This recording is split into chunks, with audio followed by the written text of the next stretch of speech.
6 tambah 10. 6 tambah 10 60. 6 tambah 6 tambah 10 berapa?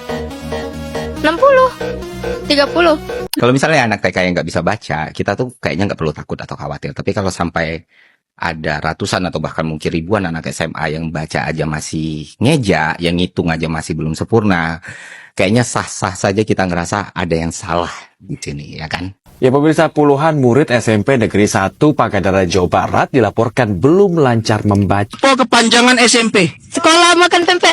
Sebut negara-negara yang ada di Eropa, mulai dari kamu. 1. Garut. Lah. Dan yang jadi pertanyaan lagi, gimana bisa mereka ini duduk di bangku SMA? Kalau untuk operasi sederhana kayak 9/3 aja mereka masih salah gitu. Mengapa hal ini bisa terjadi? Nah, lanjut ngebahas konten ini. Setelah gue posting video zonasi itu, gue posting susulannya adalah hasil wawancara gue dengan 17 anak SMP di Jakarta.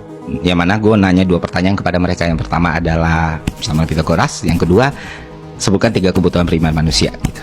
Nah, menurut gue ketika lu udah ada di SMP, seharusnya lu paham nih teorema Pitagoras dan 3 kebutuhan primer manusia gitu.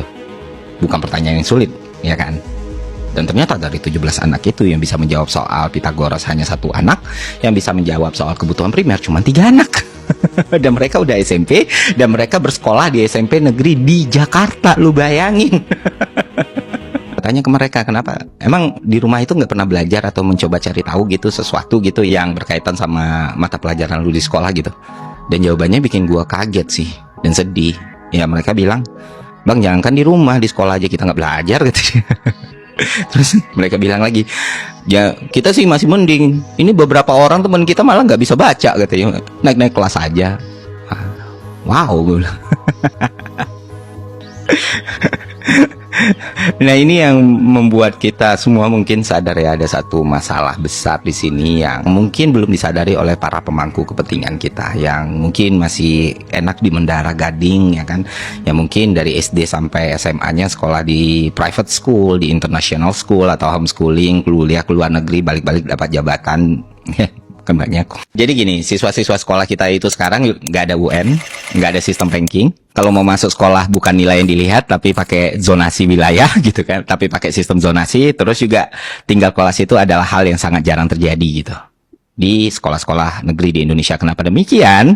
Karena berdasarkan hasil wawancara gue kepada beberapa staf di sekolah ataupun gurunya langsung, mereka mengatakan bahwa ketika ada murid yang tinggal kelas itu akan berpengaruh pada penilaian sekolah tersebut. Ya kan, jadi memang itulah pendidikan kita saat ini gitu. Jadi nggak ada tekanan, nggak ada dorongan. Jadi siswa itu benar-benar dimerdekakan. Beginilah hasilnya.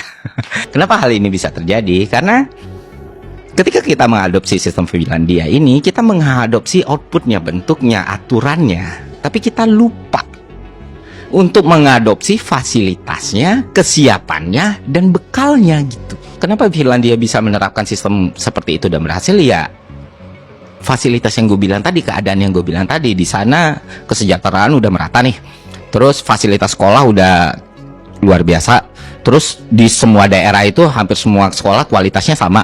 Terus kualitas gurunya juga bagus semua, karena minimal untuk jadi guru di Finlandia harus S2 dengan penghasilan yang top. Dan di masyarakat Finlandia, responsibility atas pendidikan itu juga udah terbangun di level keluarga gitu. Jadi ya keadaannya itu sangat berbeda dengan Indonesia.